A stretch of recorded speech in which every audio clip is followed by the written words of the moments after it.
اعوذ باللہ من الشیطان الرجیم بسم اللہ الرحمن الرحیم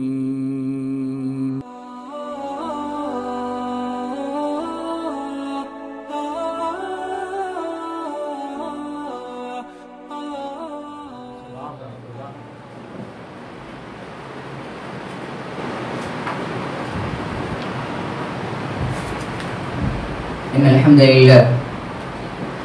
نحمده ونستعينه ونستغفره ونعوذ بالله من شرور أنفسنا ومن سيئات أعمالنا من يهده الله فلا مضل له ومن يضلل فلا هادي له أشهد أن لا إله إلا الله وأشهد أن محمدا عبده ورسوله أما بعد فإن خير الحديث كتاب الله وخير الهدي هدي محمد صلى الله عليه وسلم وشر الأمور محدثاتها وكل محدثة بدعة وكل بدعة ضلالة وكل ضلالة في النار فأعوذ بالله من الشيطان الرجيم بسم الله الرحمن الرحيم يا أيها الذين آمنوا اتقوا الله حق تقاته ولا تموتن إلا وأنتم مسلمون يا أيها الناس اتقوا ربكم الذي خلقكم من نفس واحدة وخلق منها زوجها وبث منهما رجالا كثيرا ونساء واتقوا الله الذي تساءلون به والأرحام إن الله كان عليكم رقيبا يا أيها الذين آمنوا اتقوا الله وقولوا قولا سديدا يصلح لكم أعمالكم ويغفر لكم ذنوبكم ومن يطع الله ورسوله فقد فاز فوزا عظيما قال الله تبارك وتعالى في موضع آخر إن عدة الشهور عند الله 12 شهرا في كتاب الله يوم خلق السماوات والأرض منها 4 حرم وقال النبي صلى الله عليه وسلم بني الإسلام على 5 شهادة أن لا إله إلا الله وأن محمد رسول الله وإقام الصلاة وإيتاء الزكاة وحج البيت وصوم رمضان رواہ البخاری مسلم. تمام قسم کی تعریفات وحدہ لا شریک خالق کائنات مالک ارض و سما کے لیے لائق اور زیبا ہے. درود و سلام کا نزول ہو تمام انبیاء کرام پر، خصوصاً ہمارے آخری نبی محمد صلی اللہ علیہ وسلم پر، وذات مبارکہ مطہرہ کہ رب العزت جنہیں رحمت للعالمین بنا کر اس دنیا فانی کے اندر مبعوث فرما کر امن و سکون کا ماحول قائم کیا، اور آپ صلی اللہ علیہ وسلم نے ضلالت و گمراہی میں ڈوبے ہوئے لوگوں کو اسلام کا صاف ستھرا اصول عطا کیا. اللهم صل على محمد وعلى آل محمد كما صليت على إبراهيم وعلى آل إبراهيم إنك حميد مجيد. اللهم بارك على محمد وعلى آل محمد كما باركت على إبراهيم وعلى آل إبراهيم إنك حميد مجيد. محترم و مکرم حاضرین کرام، اب تمام حضرات اس بات سے واقف ہے کہ ہم جس ماہ سے گزر رہے ہیں، ہمارا جس ماہ سے گزر ہو رہا ہے وہ ماہ ذی قعدہ ہے، اور اس کے بعد ہم پر ذی الحجہ کا ماہ سایہ فگن ہوگا، جو کہ بڑی ہی اہمیت اور فضیلت والا مہینہ ہے، اور یہ ماہ حرمت والوں مہینوں میں سے ایک مہینہ ہے، جیسا کہ رب العالمین کا فرمان ہے ان عدت الشہور عند اللہ 12 شہرا فی کتاب اللہ یوم خلق السماوات والارض منها 4 حرم. مہینوں کی تعداد اللہ تعالیٰ کے نزدیک کتاب اللہ میں 12 ہے، اس دن سے جس دن سے اللہ رب العالمین نے زمین و آسمان کی تخلیق کی، اور اس میں سے 4 مہینے حرمت والے ہیں، تو بس ان مہینوں میں اپنے نفس پر ظلم نہ کرو. سامعین کرام، اللہ تبارک و تعالی نے اپنے فضل و کرم سے سال کے 12 مہینوں میں وقفے سے کچھ مہینے اور ان میں سے کچھ ایام اور کچھ ساعتیں ایسی بنائی ہے جو بڑی ہی برکت اور فضیلت والی ہے، جن میں انسان نیک اعمال کر کے دنیا و آخرت کی سعادتیں جمع کر سکتا ہے. نیکی کے انہی مہینوں میں سے ماہ ذی الحجہ ہے، یہ مہینہ اللہ کے رسول ابراہیم علیہ السلام کی مومنانہ زندگی اور مثالی بندگی کے بہت سارے ایمان افروز واقعات کی یاد کو دلوں میں تازہ کر دیتا ہے۔ ابراہیم علیہ السلام جو موحد آدم، مومن کامل، مسلم قانت، حنیف مخلص اور نبی صدیق تھے، ایمان و یقین، زہد و طاعت، تسلیم و رضا اور اطاعت و قربانی کے پیکر تھے۔ آپ کے جذبہ اطاعت و اطاعت کی ایک ایک ادا رب ذوالجلال کو اس قدر پسند آئی کہ آپ کی زندگی کو دنیا کے ہر مومن و مسلم کے لیے اسوہ حسنہ قرار دے دیا، جیسا کہ رب العالمین کا فرمان ہے قد كانت لكم اسوة حسنة في ابراہیم والذین معه، سورۃ الممتحنہ آیت نمبر 4۔ تمہارے لیے ابراہیم علیہ السلام اور ان کے ساتھیوں میں بہترین نمونہ۔ اس مہینے کا پہلا عشرہ اس قدر فضیلت والا ہے کہ قرآن مجید میں اس کی قسم کھائی گئی ہے، جیسا کہ رب العالمین کا فرمان ہے والفجر ولیال عشر، سورۃ الفجر آیت نمبر 1 اور 2۔ قسم ہے فجر کی اور 10 راتوں کی۔ امام ابن کثیر رحمہ اللہ فرماتے ہیں کہ اس سے مراد عشرہ ذی الحجہ ہے۔ ذکر الہی کو اس عشرے میں خاص اہمیت حاصل ہے، جیسا کہ رب العالمین کا فرمان ہے وَيَذْكُرُ اسْمَ اللَّهِ فِي أَيَّامٍ مَعْلُومَاتٍ، سورۃ الحج آیت نمبر 28۔ ان مقررہ دنوں میں اللہ کو یاد کریں۔ عبداللہ بن عباس رضی اللہ عنہ فرماتے ہیں کہ اس آیت کریمہ میں ایام معلومات سے مراد عشرہ ذی الحجہ ہے۔ اس عشرے میں ذکر الہی کے ساتھ ساتھ ہر نیک اعمال اللہ رب العالمین کو بے حد پسند ہے، جیسا کہ عبداللہ بن عباس رضی اللہ عنہ سے مروی ہے کہ نبی کریم صلی اللہ علیہ وسلم نے فرمایا مَا الْعَمَلُ فِي أَيَّامِ الْعَشْرِ أَفْضَلُ مِنَ الْعَمَلِ فِي هَذِهِ قَالُوا وَلَا الْجِهَادُ قَالَ وَلَا الْجِهَادُ إِلَّا رَجُلٌ خرج يخاطر بنفسه وماله فلم يرجع بشيء، رواه البخاری، حدیث نمبر 669۔ عشرہ ذی الحجہ میں کیے گئے نیک اعمال اللہ کو بہت پسند ہیں، یہاں تک کہ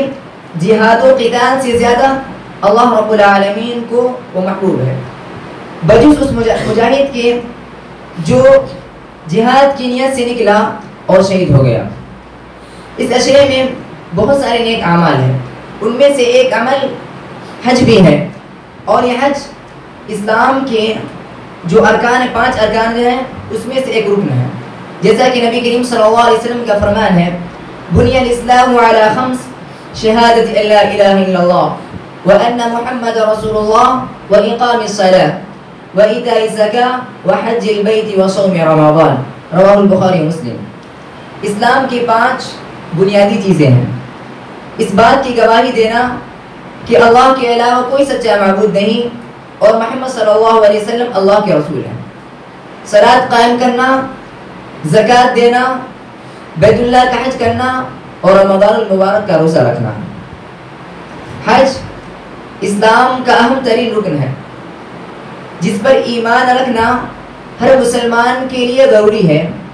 مگر اس کی فرضیت صرف ان لوگوں پر عائد ہوتی ہے جن کے پاس کعبۃ اللہ تک پہنچنے کے امکانات میسر ہو۔ حج کے لغوی معنی ہوتے ہیں قصد و ارادے کے، جیسا کہ امام منظور رحمہ اللہ لسان العرب میں نقل کرتے ہیں الحج لغتاً القصد، یعنی حج کے جو لغوی معنی ہیں قصد و ارادے کے، اور شریعت کی اصطلاح میں مخصوص مقامات میں مخصوص وقت میں سنت رسول کے مطابق مناسک حج کی ادائیگی کے ذریعے اللہ رب العالمین کی عبادت بجا لانے کو حج کہتے ہیں، جیسا کہ امام جوزانی رحمہ اللہ فرماتے ہیں الحج قصد لبیت اللہ بصفت مخصوصہ فی وقت مخصوص بشرائط مخصوصہ، یعنی حج یہ ہے کہ اللہ بیت اللہ کا قصد کرنا مخصوص صفت کے ساتھ اور مخصوص وقت میں اور مخصوص شرائط کے ساتھ، اسے حج کہا جاتا ہے۔ اللہ تبارک و تعالی نے حج کو تمام مسلمان مرد و عورت پر فرض قرار دیا ہے، بشرطے کہ استطاعت سبیل ہو، جیسا کہ رب العالمین کا فرمان ہے وَلِلَّهِ عَلَى النَّاسِ حِجُّ الْبَيْتِ مَنِ اسْتَطَاعَ إِلَيْهِ سَبِيلًا، اور اللہ رب العالمین ان لوگوں پر جو اس کی طرف راہ پا سکتے ہوں اس گھر کا حج فرض قرار دیا ہے. یعنی جس انسان کے پاس بیت اللہ تک پہنچنے کی استطاعت ہو اللہ رب العالمین اس پر بیت اللہ کا حج فرض قرار دیا ہے، اس پر واجب ہے کہ وہ بیت اللہ کا حج کرے. اسی لیے اللہ رب العالمین نے زاد راہ لینے کا حکم صادر فرمایا وَتَزَوَّدُوا فَإِنَّ خَيْرَ الزَّادِ التَّقْوَىٰ، اور اپنے ساتھ توشہ لے لیا کرو، یعنی زاد راہ لے لیا کرو، اور سب سے بہتر زاد راہ اللہ رب العالمین کا ڈر ہے، یعنی تقویٰ ہے. یعنی اس آیت کریمہ میں یہ بتلایا جا رہا ہے کہ اگر کوئی انسان حج کا ارادہ کرتا ہے تو اس کے لیے ضروری ہے کہ راستے کے جو اخراجات ہیں اس کو اپنے ساتھ لے لیں، اور سب سے جو بہتر توشہ راستے کا جو خرچ ہے وہ اللہ رب العالمین کا تقویٰ ہے. یعنی حج اللہ رب العالمین کے تقوی کے، یعنی تقوی کے ساتھ اخلاص کے ساتھ حج کو انجام دے. اور ابن عمر رضی اللہ عنہما سے مروی ہے کہ نبی کریم صلی اللہ علیہ وسلم نے فرمایا بنی الاسلام علی خمس شہادت ان لا الہ الا اللہ وان محمد رسول اللہ واقام الصلاۃ وایتاء الزکاۃ وحج البیت وصوم رمضان، رواه البخاری ومسلم. اور حدیث جبریل میں نبی کریم صلی اللہ علیہ وسلم کا فرمان ہے الاسلام ان تشهد ان لا الہ الا اللہ وان محمد رسول اللہ وتقیم الصلاۃ وتؤتی الزکاۃ وتصوم رمضان وتحج البیت ان استطعت الیہ سبیلا، رواه مسلم. جب جبریل علیہ السلام آ کر نبی کریم صلی اللہ علیہ وسلم سے سوال کرتے ہیں یا محمد اخبرنی عن الاسلام، اے محمد صلی اللہ علیہ وسلم، اے محمد اسلام کسے کہتے ہیں، اسلام کیا ہے، اس کے بارے میں آپ خبر دیجئے. تو نبی کریم صلی اللہ علیہ وسلم فرماتے ہیں الاسلام ان تشهد ان لا الہ الا اللہ وان محمد رسول اللہ، اسلام یہ ہے کہ تم اس بات کی گواہی دو کہ اللہ کے علاوہ کوئی سچا معبود نہیں اور محمد صلی اللہ علیہ وسلم اللہ کے رسول ہے. وتقیم الصلاۃ وتؤتی الزکاۃ، اور تم صلاۃ قائم کرو اور زکات دو. وتصوم رمضان وتحج البیت ان استطعت الیہ سبیلا، اور رمضان المبارک کا روزہ رکھو اور بیت اللہ تک پہنچنے کی استطاعت رکھتے ہو تو بیت اللہ کا حج کرو. یہ روایتیں اس بات پر دلالت کر رہی ہیں کہ حج اسلام کا ایک اہم ترین رکن ہے. حج اتحاد و اتفاق، اخوت و بھائی چارگی، الفت و محبت، عدل و مساوات، ہمدردی و غمخواری، اطاعت و قربانی کا عملی نمونہ ہے. دنیا کے مختلف گوشوں میں رہنے والے، مختلف زبانیں بولنے والے، مختلف رنگ و نسل سے تعلق رکھنے والے اور مختلف تہذیبوں سے دلچسپی رکھنے والے اپنے تمام امتیازات کو مٹا کر ایک ہی لباس پہن کر، ایک ہی رک کر کے، ایک ہی جگہ جمع ہو کر نعرے توحید، کلمہ توحید بلند کرتے ہوئے اللہ رب العالمین کی عبادت بجا لاتے ہیں. ذرا غور کیجیے کہ حج کرنے کے لیے مختلف ممالک سے لوگ پہنچتے ہیں اور ان کے تہذیب مختلف ہوتے ہیں، اس کے باوجود آپ دیکھیں گے تمام حضرات ایک ہی لباس میں ہیں اور تمام حضرات کے جو کلمے ہوتے ہیں وہ ایک ہی کلمہ، وہ کلمہ توحید ہوتے ہیں، اور اس کے اندر کسی کے اندر تمیز نہیں کی جاتی. یعنی تمام حضرات اللہ رب العالمین کی عبادت بجا لانے کے لیے وہاں پر پہنچتے ہیں. آج ساری دنیا کے لوگ اس بات کے خواہش مند ہیں کہ قومیت و وطنیت کی لعنتوں سے نکل کر انسانی برادری کے رشتے میں شامل ہو جائے، اور یہ بھی چاہتے ہیں کہ تمام دنیا کے لیے ایک واحد زبان ایجاد کی جائے اور دنیا کے قوموں میں اتحاد پیدا کرنے کے لیے ایک ورلڈ کانفرنس یا عالمگیر مجلس منعقد کرنا چاہتے ہیں. لیکن جہاں تک مسلمانوں کا تعلق ہے تو وہ آج سے تقریباً 1400 برس پہلے ان باتوں کو اپنا کر ان سے براندوز ہو رہے ہیں. محترم حضرات، حج نیکیوں کا موسم بہار ہے. ابو ہریرہ رضی اللہ عنہ سے مروی ہے کہ نبی کریم صلی اللہ علیہ وسلم نے فرمایا الحج المبرور لیس له جزاء الا الجنہ، رواہ البخاری ومسلم. حج مبرور کا بدلہ جنت ہی ہے. عمرو بن عاص رضی اللہ عنہ فرماتے ہیں ان الحج يهدم ما كان قبله، رواہ مسلم. حج تمام گزشتہ گناہوں کو مٹا دیتا ہے. یعنی اگر ایک انسان حج کرنے سے پہلے جو بھی گناہ کیا اس کے بعد حج کر لیتا ہے تو اس کے جو بھی گناہ ہیں وہ گناہ حج کی بدولت حج کی وجہ سے مٹا دیے جاتے ہیں. اور ایک روایت میں نبی کریم صلی اللہ علیہ وسلم نے فرمایا من حج للہ فلم يرفث ولم يفسق رجع كيوم ولدته امه رواہ البخاری مسلم. جو اللہ رب العالمین کے لیے حج کرے اور حج کے دوران بیہودہ بات اسے سرزد نہ ہو تو وہ حج کر کے اس دن کی طرح لوٹے گا جس دن اس کی ماں نے اسے جنم دیا. اس حدیث مبارکہ میں غور کیجیے کہ نبی کریم صلی اللہ علیہ وسلم اس انسان کی جو اللہ رب العالمین کے لیے حج کرتا ہے اور حج کے دوران کسی بھی بیہودہ کام کا یا بیہودہ کلام کا مرتکب نہیں ہوتا تو نبی کریم صلی اللہ علیہ وسلم اس انسان کو اس سے تشبیہ دے رہا ہے, اس دن سے تشبیہ دے رہا ہے جس دن اس کی پیدائش ہوئی ہے. اسی حقیقت کو سمجھانے کے لیے نبی کریم صلی اللہ علیہ وسلم نے یہ مثال دی ہے. یعنی حج کے بعد انسان کے جو نام اعمال ہے گناہوں سے اتنا صاف ہوتا ہے کہ گویا کہ اسی دن اس کی پیدائش ہوئی ہے. حج کی یہ بدولت ہے کہ وہ حاجی حضرات کو پچھلی زندگی کے مقابلے میں ایک نئی زندگی عطا کرتا ہے. گویا پچھلی زندگی کا اختتام ایک نئی زندگی کے افتتاح اور آغاز سے ہوتا ہے. اسی حقیقت کو سمجھانے کے لیے نبی کریم صلی اللہ علیہ وسلم نے یہ مثال دی ہے. ذرا بتائیں کہ وہ انسان وہ شخص جو گناہوں سے اس طرح پاک ہو جس طرح وہ اپنے پیدائش کے دن پاک تھا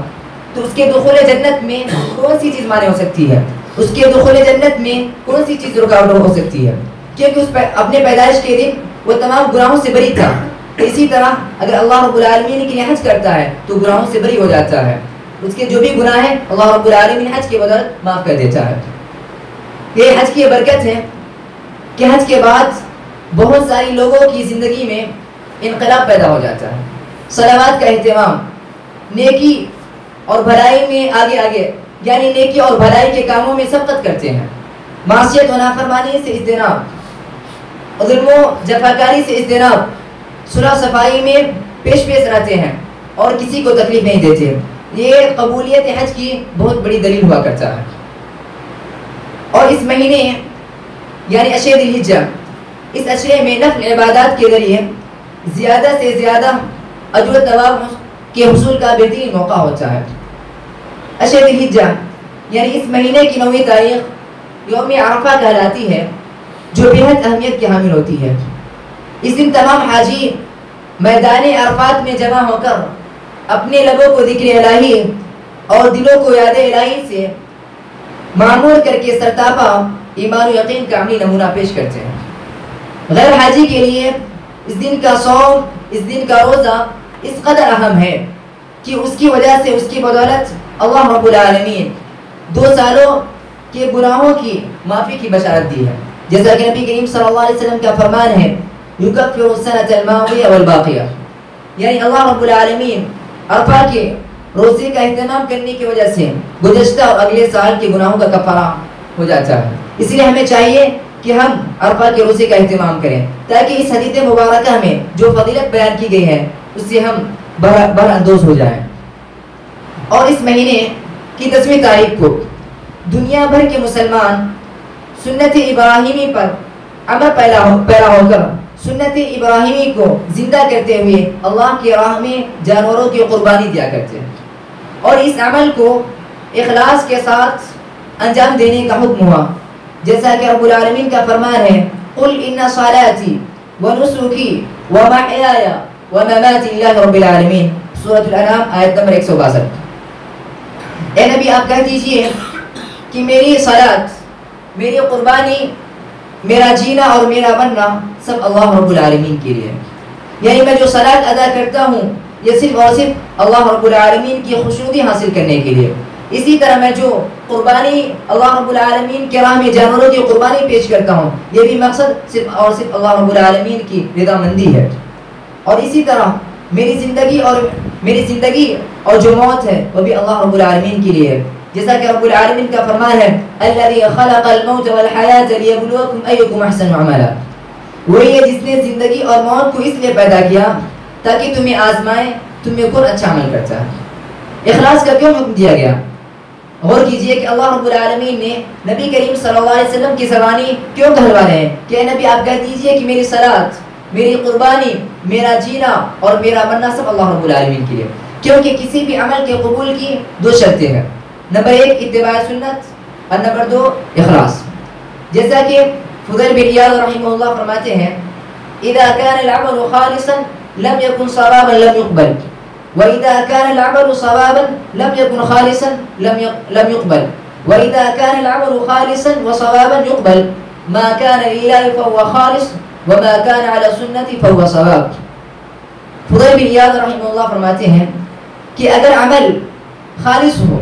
یعنی اللہ رب العالمین کی رضامندی کے لیے کیا جائے لیکن وہ عمل سنت رسول کے مطابق نہیں ہے، نبی کریم صلی اللہ علیہ وسلم کے بتائے ہوئے طریقے کے مطابق نہیں ہے تو ایسے عمل کو قبول نہیں کیا جائے گا. اور اسی طرح اگر عمل سنت رسول کے مطابق انجام دیا جائے لیکن اس عمل کے اندر اخلاص نہیں تو اللہ رب العالمین اس عمل کو بھی قبول نہیں کرے گا. وہ عمل جو سنت رسول کے مطابق ہو اور اللہ رب العالمین کی رضامندی کے لیے انجام دیا گیا ہو تو اللہ رب العالمین اس عمل کو قبول کرے گا. اور پھر فضیل بن عیاض رحمہ اللہ اس کی بھی وضاحت کر دی کہ یہ خالص کیا ہے اور ثواب کیا ہے. وہ عمل جو اللہ رب العالمین کے لیے کیا جائے وہ خالص ہے اور جو نبی کریم صلی اللہ علیہ وسلم کے بتائے ہوئے طریقے کے مطابق کیا جائے، انجام دیا جائے، وہ ثواب ہے یعنی درست ہے. اور اس عمل کو یعنی قربانی جیسے عظیم عمل کو نبی کریم صلی اللہ علیہ وسلم کو بھی کہا گیا فصلی لربک وانحر، اپنے رب کے لیے صلات پر اور قربانی کر. یعنی نبی کریم صلی اللہ علیہ وسلم کو بھی قربانی کرنے کا حکم دیا جا رہا ہے کہ اے نبی آپ بھی قربانی کریں. اور اس مہینے محترم حضرات انسان اللہ رب العالمین کی راہ میں جانوروں کی قربانی دے کر اس بات کا اعتراف اور اعلان کرتا ہے کہ اللہ رب العالمین کی رضامندی کے لیے، اللہ رب العالمین کی خوشنودی کے لیے ہر طرح کی قربانی دینے کے لیے وہ تیار ہے، ہر طرح کی عیش و راحت کی قربانی دینے کے لیے ہم وقت تیار ہے. یہ صرف گوشت اور خون کی قربانی نہیں ہے بلکہ اللہ رب العالمین کی رضامندی کے لیے قربانی دی جا رہی ہے. یہ دل کے جذبات اور خواہشات کی قربانی ہے. اسی لیے فرمایا گیا لن ينال الله لحومها ولا دماؤها ولكن ينال التقوى منكم. اللہ رب العالمین کو قربانی کے جانوروں کا گوشت اور خون نہیں پہنچتا بلکہ اللہ رب العالمین کو تمہارا تقوی پہنچتا ہے. یعنی قربانی تم نے کس نیت سے کی، یعنی اللہ رب العالمین کے لیے یا ریاکاری کے لیے. اللہ رب العالمین کے لیے اگر قربانی اگر کوئی پیش کیا تو عند اللہ مقبول ہے. اور اسی طرح نبی کریم صلی اللہ علیہ وسلم کا فرمان ہے ان اللہ لا ينظر الى صوركم واموالكم ولكن ينظر الى قلوبكم واعمالكم. اللہ رب العالمین تمہاری شکل و صورت اور تمہارے دلوں کو نہیں دیکھ، اللہ رب العالمین تمہاری شکل و صورت اور تمہارے اموال کو، تمہارے مال و دولت کو نہیں دیکھے گا بلکہ اللہ رب العالمین تمہارے اعمال کو اور تمہارے قلوب کو دیکھے گا. محترم حضرات اس ماہ کی 11ویں اور 12ویں تاریخیں ایام تشریق کہلاتی ہیں. یعنی ماہ ذی الحجہ کی جو 11ویں تاریخ اور 12ویں اور 13ویں تاریخ یہ ایام تشریق کہلاتی ہے. یہ بھی بڑی فضیلت والے دن ہیں. ایک طرف ان کو کھانے پینے اور جسمانی آسودگی حاصل کرنے کے دن بتایا گیا ہے تو دوسری طرف کثرت سے ذکر الہی اور تکبیر و تحلیل کے اہتمام سے روحانیت کی آبیاری کے موسم سے تعبیر کیا گیا ہے. اسی لیے چاہیے کہ اللہ رب العالمین دنیا کا ہر مسلمان اس مواقع کی عظمت کو پہچانتے ہوئے ان کے فیض و برکات سے فیضیاب ہونے کی، ان مہینوں کے فیض و برکات سے برابر ہونے کی بھرپور کوشش کرے. اور ہمیں چاہیے کہ ہم جب اللہ رب العالمین کی طرف سے عظیم مہینہ کو پا رہے ہیں یعنی ماہ ذی الحجہ جیسا مہینہ جو کہ حرمت والوں مہینوں میں سے ہے تو ہمیں چاہیے کہ ہم اپنے آپ کو اللہ رب العالمین کی عبادت میں مشغول کر دیں. ہم اپنے آپ کو کثرت سے ذکر الہی میں مصروف کریں اور بیکار کی باتوں سے بچیں. آخر میں اللہ رب العالمین سے دعا ہے کہ اللہ رب العالمین ہمیں ماہ ذی الحجہ میں زیادہ سے زیادہ ذکر الہی اور تکبیر و تحلیل کے اہتمام سے روحانیت کی آبیاری کی توفیق عطا فرمائے. وآخر دعوانا الحمد للہ رب العالمین.